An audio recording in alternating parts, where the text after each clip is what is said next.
memulai dengan sangkakala, tanda kemenangan di dalam Yesus Kristus, bahwa peperangan rohani apapun juga kita akan melihat Tuhan Yesus yang berperang bagi kita dan kemenangan di pihak kita. Haleluya. Mari pagi hari ini kita akan nyanyikan lagu Lebih Dari Pemenang. We are more than conquerors through Christ who love us. Haleluya, puji Tuhan. Saya ajak semuanya angkat suaramu dan menyanyi.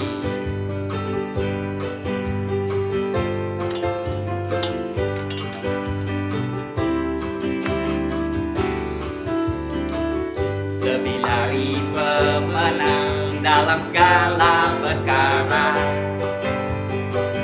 iblislah dikalahkan oleh kuasa darahnya.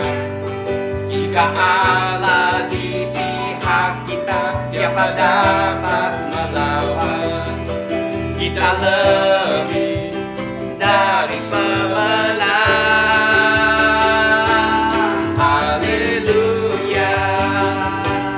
Kibarkanlah pancinya, Yesus Raja segala raja. Haleluya. Bangkitlah gerejanya, kita lebih dari pemenang. Lebih dari pemenang dalam segala perkara, iblislah dikalahkan oleh kuasa darahnya. Jika Allah di pihak kita, siapa dapat melawan? Kita lebih dari pemenang. Haleluya. Kibarkanlah pancinya, Yesus Raja segala raja. Haleluya. Bangkitlah gerejanya, kita lebih dari pemenang. Sekali lagi kita nyanyikan lebih dari pemenang. Lebih dari pemenang dalam segala perkara, iblislah dikalahkan oleh kuasa darahnya. Jika Allah di pihak kita, siapa dapat melawan? Kita lebih dari pemenang. Haleluya. Kibarkanlah pancinya, Yesus Raja segala raja. Haleluya. Bangkitlah gerejanya, kita lebih dari pemenang. Haleluya. Kibarkanlah pancinya, Yesus Raja segala raja. Haleluya. Bangkitlah gerejanya, kita lebih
saudara dalam situasi apapun. Karena firman Tuhan janjikan, jika Allah beserta kita, siapa dapat melawan? Haleluya. Berhubung kita ada sesuatu acara khusus hari ini, sementara saya tidak membukakan, tapi mari kita masuk di dalam penyembahan terdahulu. Haleluya. Haleluya. Ku masuk ke hadirat-Mu di tempat kudus-Mu Tuhan. Tiada kata-kata selain puji dan sembah.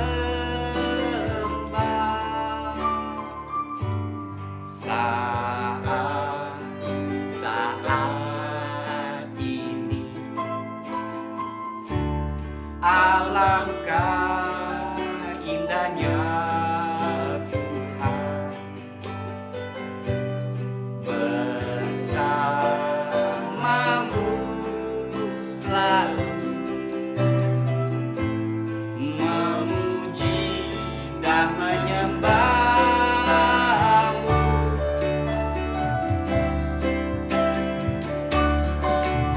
Engkau Tuhan pujianku, Engkau Tuhan kemuliaanku, kekudusan-Mu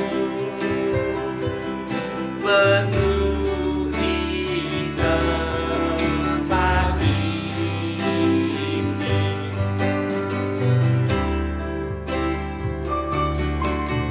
Ku tersungkur dalam baik-Mu, ku tersungkur di kaki-Mu, hingga kemuliaan-Mu kan nyata dalamku.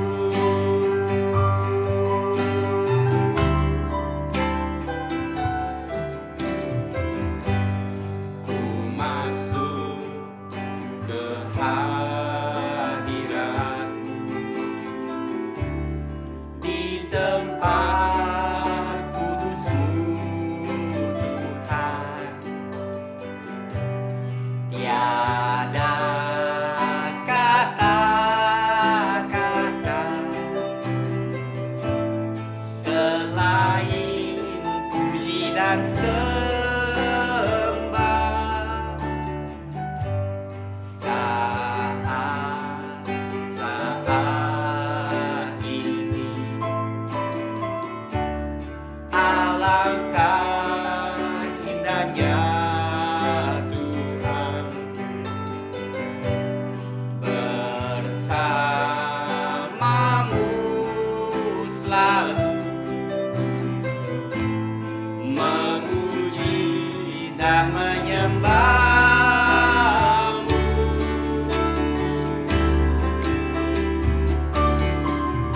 Engkau Tuhan pujianku, Engkau Tuhan kemuliaanku, kekudusan-Mu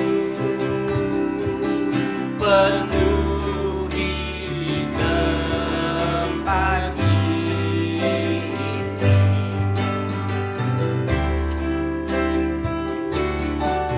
Ku sembahkan dalam baik-Mu, ku tersungkur di kaki-Mu, hingga kemuliaan-Mu kan nyata dalamku. Engkau Tuhan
Tuhanku, Engkau Yesus kemuliaanku,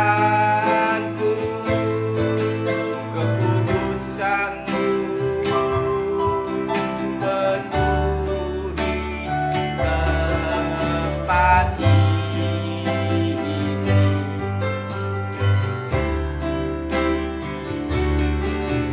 Ku sembah Kau dalam baitmu, ku tersungkur di katimu, hingga kemuliaanmu kan nyata, hingga kemuliaanmu kan nyata, hingga kemuliaanmu kan nyata dalamku.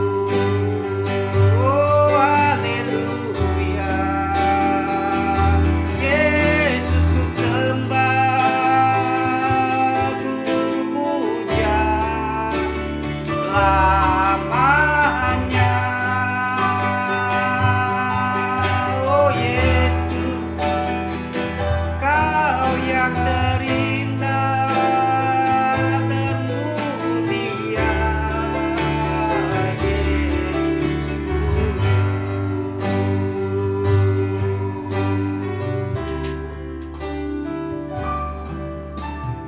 Kau yang terindah di dalam hidup ini. Tiada Allah Tuhan yang seperti Engkau, besar perkasa penuh kemuliaan. Kau yang termanis di dalam hidup ini.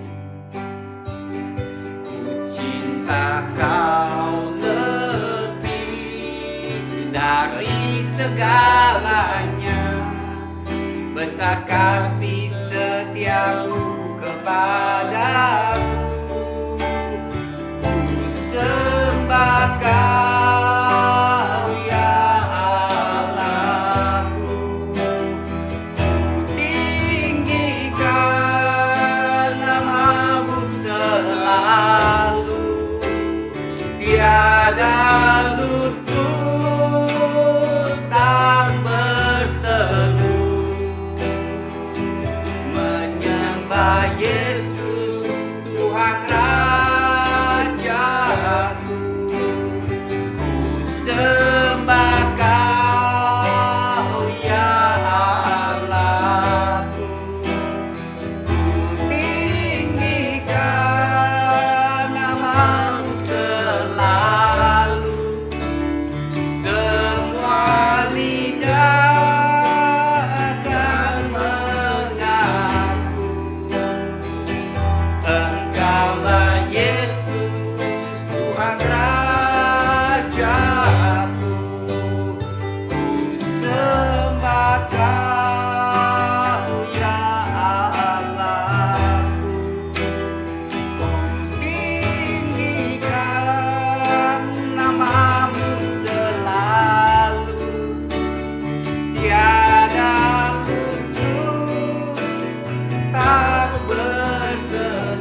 lebih indah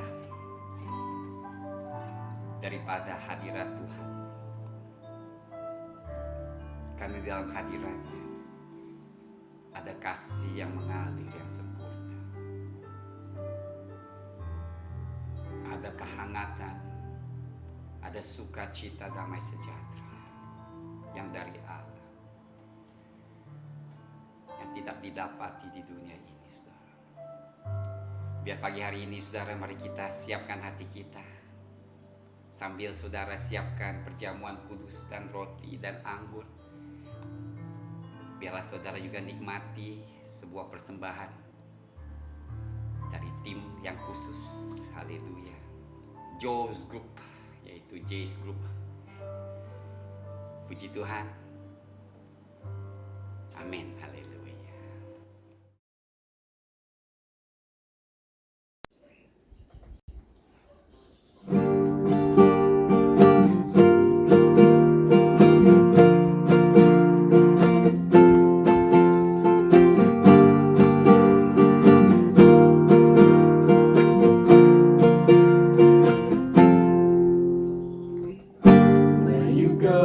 Go. Where you stay, I'll stay. When you move, I'll move. I will follow.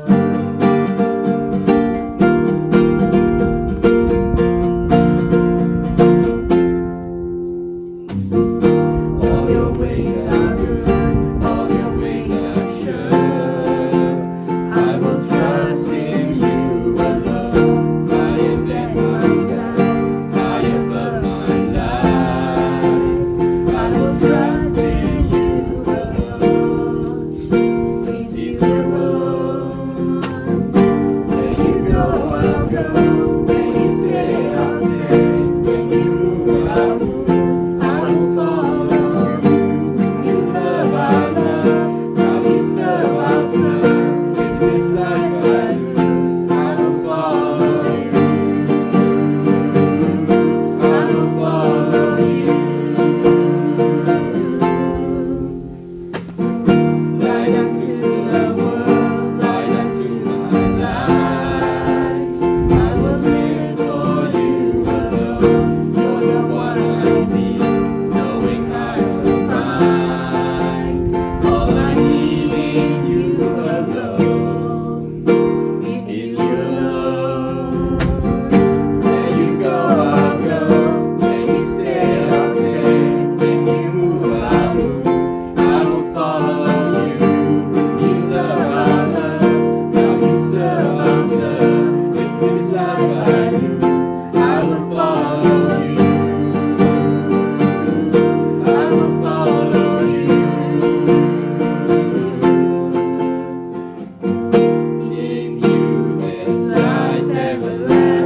will follow you.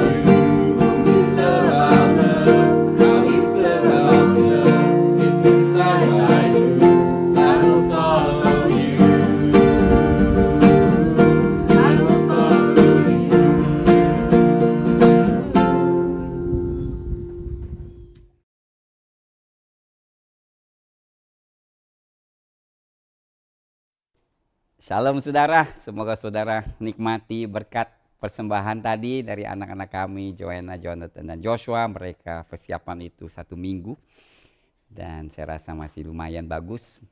Dan saya berdoa mereka akan terus progres lebih bagus lagi di acara yang akan nanti mereka persembahkan kepada Tuhan Yesus. Puji Tuhan saudara. Wherever Tuhan kemana, kita juga kemana. Haleluya, itulah lagunya, berarti senantiasa kita mengikuti gembala kita yang luar biasa itu. Mari pagi hari ini Kita datang lagi ke meja Tuhan saudara, mengucap syukur dan berterima kasih atas berkat-berkatnya yang berlimpah-limpah. Bukan saja dalam segi keuangan, tetapi dalam setiap segi kehidupan rohani kita saudara yang luar biasa. Mari saudara kita datang ke mejanya. Saya percaya saudara sudah siapkan roti dan anggur. Mari kita angkat roti kita di tangan kanan, ya, tinggi-tinggi dan mengucap syukur dan datang kepada Tuhan, merendahkan hati kita dan mengucap syukur kepadanya. Apa yang Dia perbuat bagi kita saudara sangat luar biasa. Tuhan Yesus pada malam waktu Ia diserahkan mengambil roti, dan sesudah itu Ia mengucap syukur atasnya. Ia memecah-mecahkannya dan berkata, inilah tubuhku yang diserahkan bagi kamu. Perbuatlah ini menjadi peringatan akan aku. Mari kita makan bersama saudara.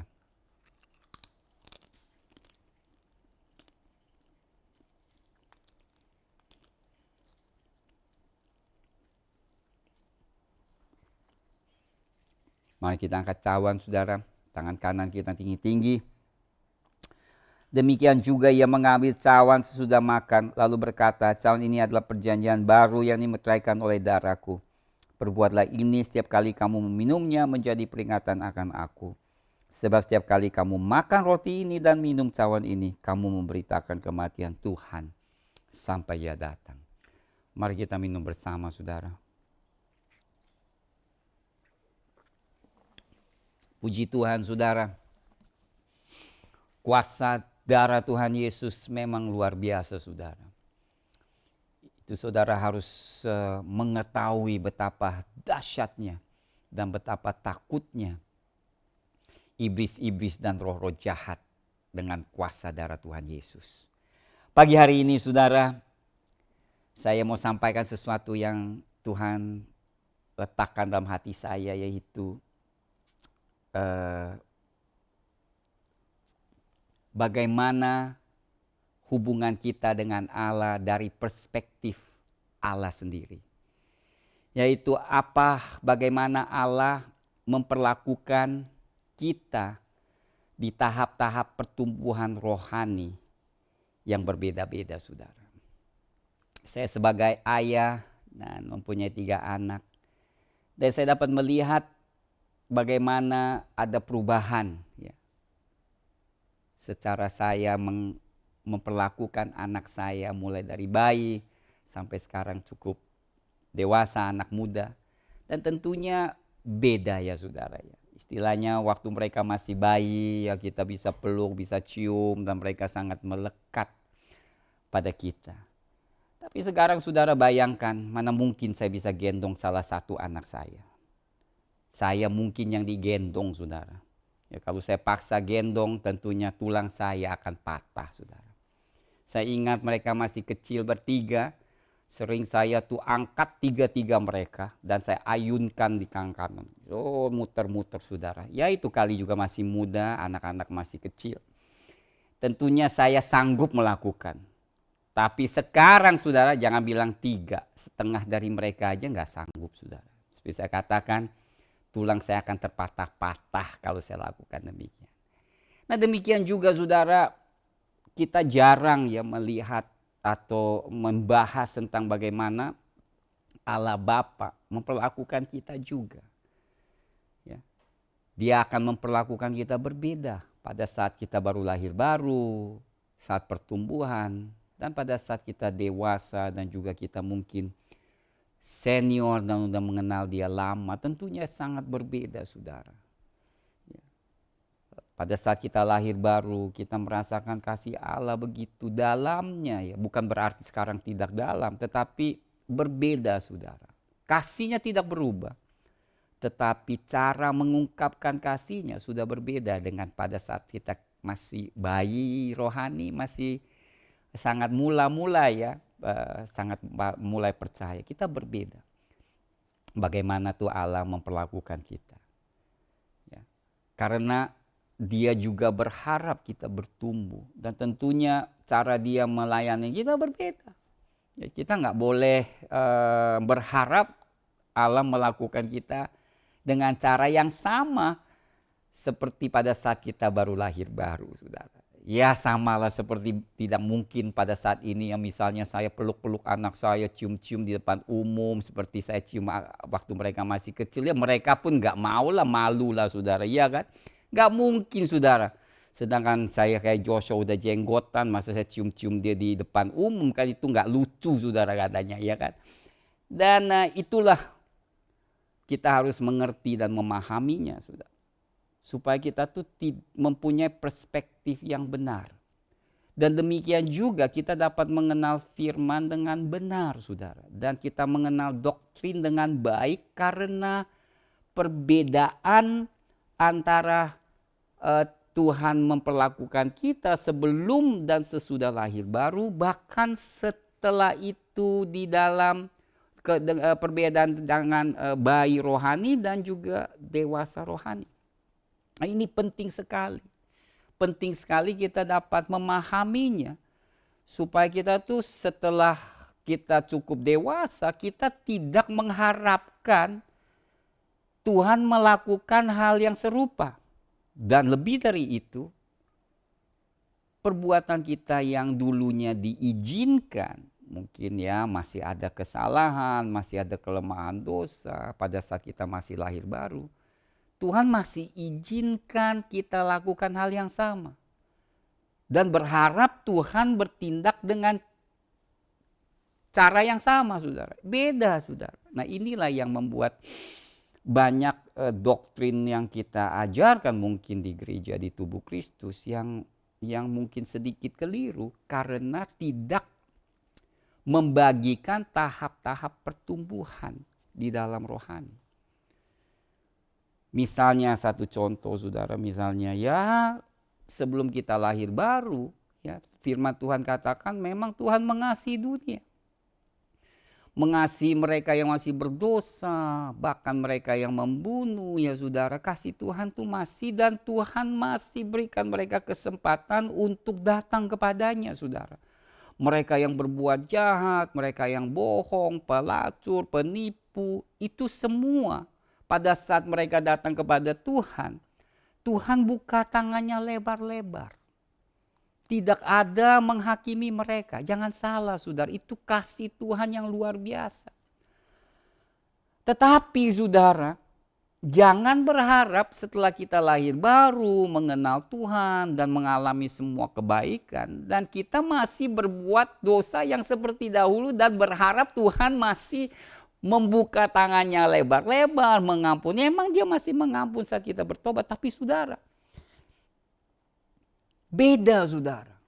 Ya, ada akibatnya saudara. Sebab kita bukan lagi orang yang seperti sebelum kita lahir baru. Dan makanya ada berapa ayat yang di dalam Alkitab tidak bisa kita aplikasikan kepada orang yang sudah mengenal Tuhan dengan baik. Jangan salah, anugerahnya masih berlaku, kemurahannya masih ada yang besar, tetapi konsekuensinya berbeda, saudara. Nah, itulah sebabnya, saudara, kita melihat salah satu contoh juga di Alkitab. Pada saat Musa dipanggil Tuhan, ya, di burning bush itu pertama kali di gunung Tuhan, dan dia melihat sesuatu terbakar tetapi enggak kebakar, ada api tapi enggak bakar, tapi karena itu kemuliaan Tuhan. Dan memanggil Musa untuk melayani Tuhan, membebaskan umat Israel. Kita melihat Musa tawar-menawar, menolak dan sebagainya, saudara. Dan kita melihat Tuhan itu cukup sabar ya melayani dia. Sabar menjelaskan dia. Sampai-sampai ya akhirnya sampai Tuhan istilahnya nggak bisa sabar, mulai sedikit keras, tetapi pada akhirnya kita melihat kemurahan Tuhan, ya, long suffering terhadap Musa pada saat dia baru lahir baru, saudara. Tetapi kita lihat, saudara, setelah dia kenal Tuhan, bergaul dengan Tuhan, telah menyaksikan kemuliaan Tuhan di dalam pelayanannya. Tuhan pakai tangan dia lewat tongkat Musa atau tongkat Harut, melakukan 10 tulah di atas Mesir. dan kemudian begitu banyak mukjizat yang mungkin hanya terjadi pada zaman Musa sepanjang ini, saudara.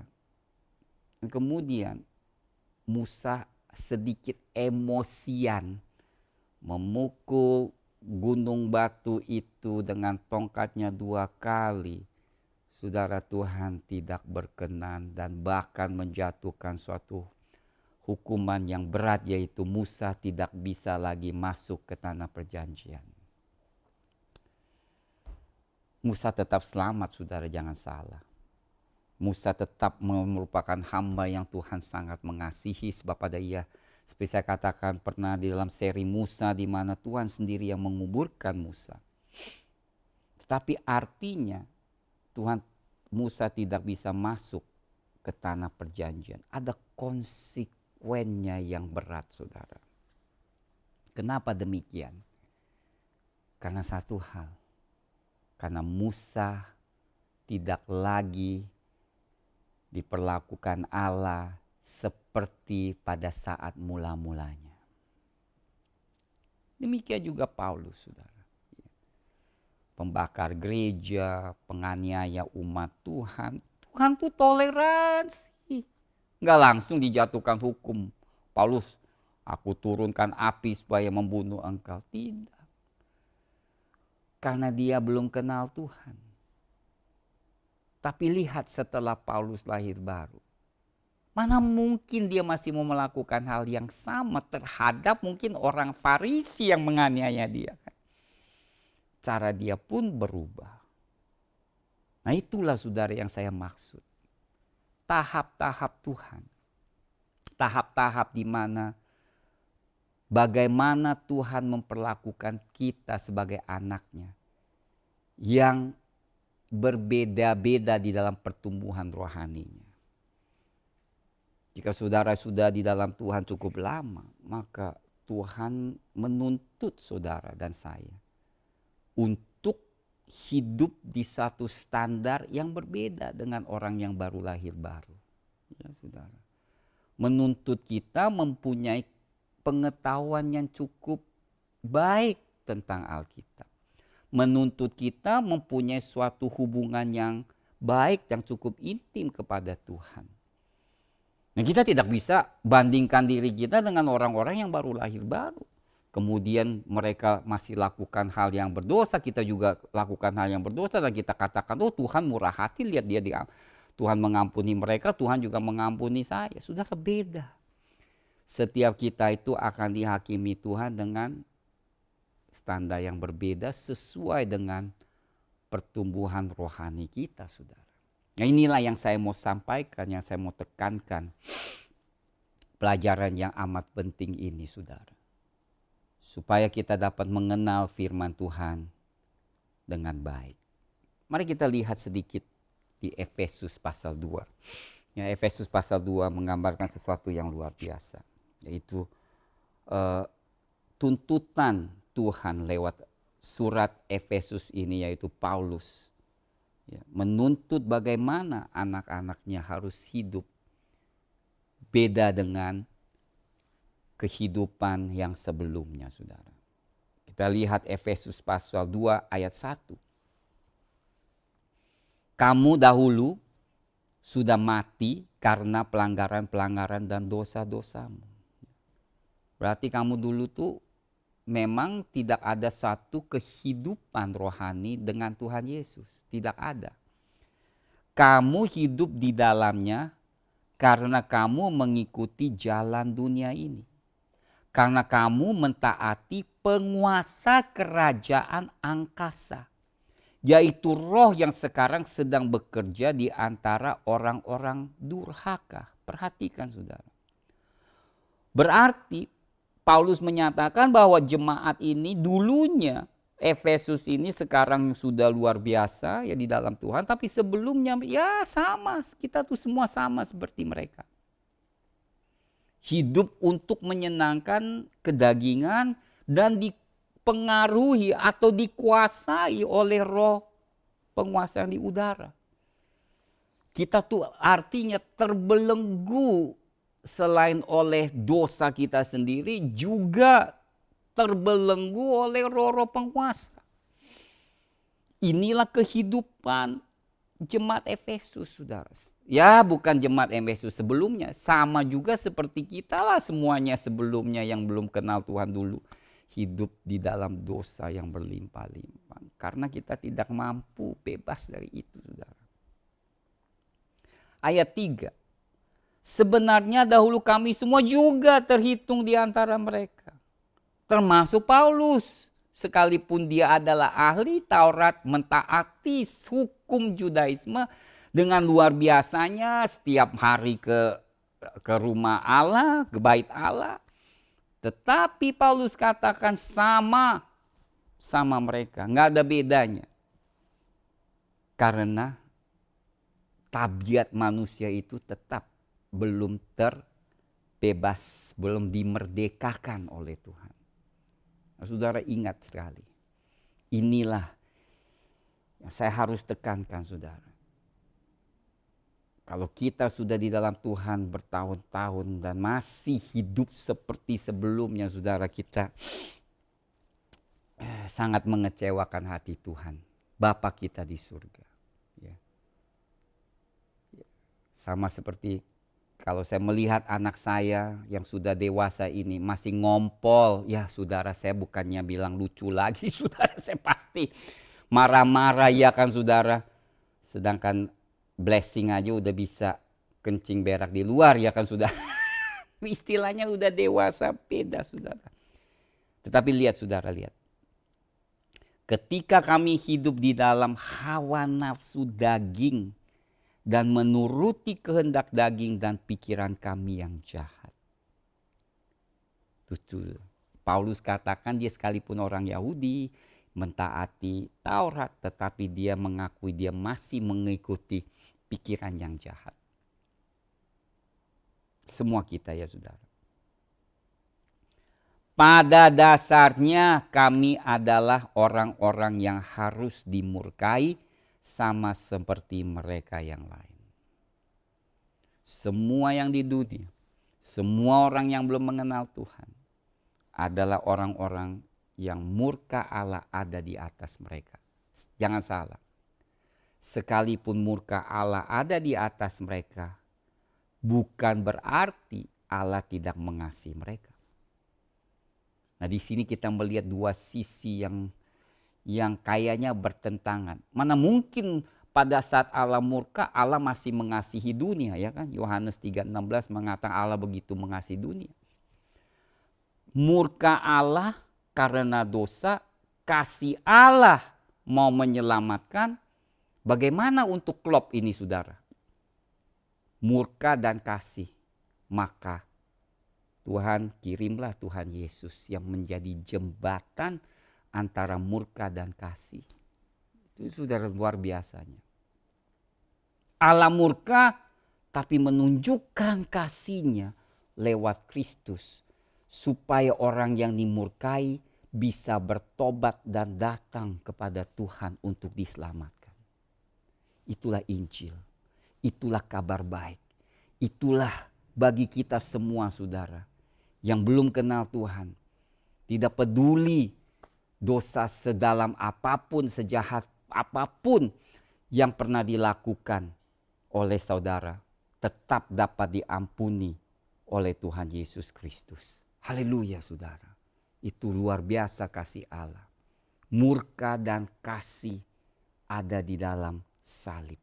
Di salib itu Tuhan Yesus menerima, menanggung segala murka Allah yang dijatuhkan di atas. Seharusnya dijatuhkan di atas kita, dijatuhkan di atas Tuhan Yesus Kristus. Supaya murka itu bisa dialihkan dan mengulur tangan Allah kepada mereka yang masih berdosa sehingga dapat keselamatan. Luar biasa, saudara, luar biasa. Inilah salib, inilah penyataan kasih Kristus. Sampai dikatakan, tetapi Allah yang kaya dengan rahmat oleh karena kasih-Nya yang besar yang dilimpahkannya kepada kita telah menghidupkan kita bersama-sama dengan Kristus.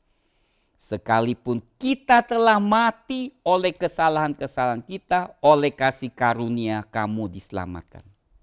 Luar biasa ya. Dan di dalam Kristus Yesus ia telah membangkitkan kita juga dan memberikan tempat bersama-sama dengan Dia di sorga.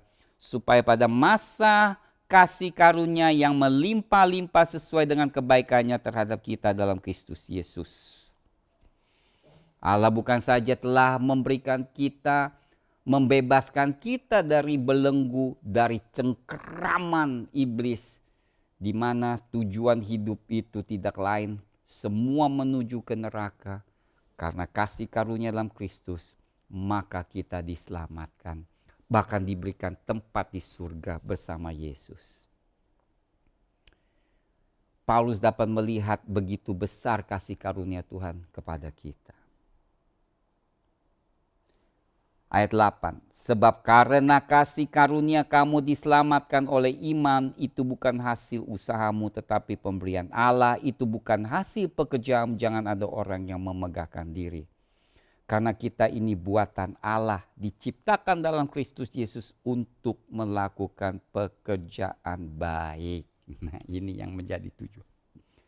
Setelah kita diselamatkan, jangan lagi hidup seperti dahulu. Karena kita sudah diciptakan kembali, new creation, ciptaan baru. Untuk apa? Untuk melakukan pekerjaan yang baik. Yang dipersiapkan Allah sebelumnya, Ia mau supaya kita hidup di dalamnya. Hidup di dalam kebenaran, hidup bebas dari dosa, hidup lepas dari belenggu, hidup bertanggung jawab di hadapan Tuhan dan di hadapan manusia. Hidup dengan hati nurani yang tidak menuduh kita. Hidup di dalam kasih Allah dan kasih kepada semuanya, di mana kita menjadi ambassador, menjadi utusan kerajaan Allah, menunjukkan kasih Allah kepada mereka yang masih terbelenggu dalam dosa, saudara. Di mana Tuhan menyatakan kasih karunia yang melimpah-limpah, tidak memperhitungkan segala dosa mereka jika mereka berbalik dan bertobat di dalam Yesus Kristus. Inilah saudara, tahap-tahap yang berbeda. Bagaimana Tuhan memperlakukan kita berbeda dengan pada saat kita sebelum lahir baru. Pada saat kita masih bayi, pada saat kita dewasa, saudara, Tuhan menuntut standar yang berbeda. Kita akan mungkin membahas lebih dalam lagi minggu depan tentang bagaimana ya, apa yang Tuhan harapkan dari kehidupan seorang anak Tuhan yang sudah dewasa. Dan apa berkat itu. Dan bagaimana Tuhan mau lakukan pekerjaan Tuhan membesarkan kerajaan melalui umatnya yang dewasa. Karena Tuhan tidak dapat melakukan semua itu lewat bayi-bayi rohani, saudara. Oleh sebab itu firman Tuhan katakan, marilah kita bertumbuh di dalam rohani. Terus berjuang dan bertumbuh di dalam Yesus Kristus. Amin, saudara. Demikian firman Tuhan. Saya harap ini menjadi suatu berkat yang besar bagi saudara yang mendengarkan firman Tuhan pada pagi hari ini. God bless you. Mari saudara, terimalah berkat dari Tuhan, saudara. Saya mendoakan saudara, haleluya, untuk terima dapat berkat Tuhan, kasih karunia Tuhan yang melimpah. Bapak, pagi hari ini kami mengucap syukur dan berterima kasih atas firman-Mu yang telah Kau sampaikan pada kami semua. Yaitu Tuhan, kami bertumbuh di dalam Engkau dan memiliki standar yang berbeda daripada saat kami baru lahir baru. Oleh sebab itu Tuhan, berkatilah setiap mereka yang mendengarkan firman ini. Tuhan memberkati engkau dan melindungi engkau Tuhan menyinari engkau dengan wajah-Nya dan memberi engkau kasih karunia. Tuhan menghadapkan wajah-Nya kepadamu dan memberi engkau damai sejahtera. God bless you. Until we see again next week. Amin.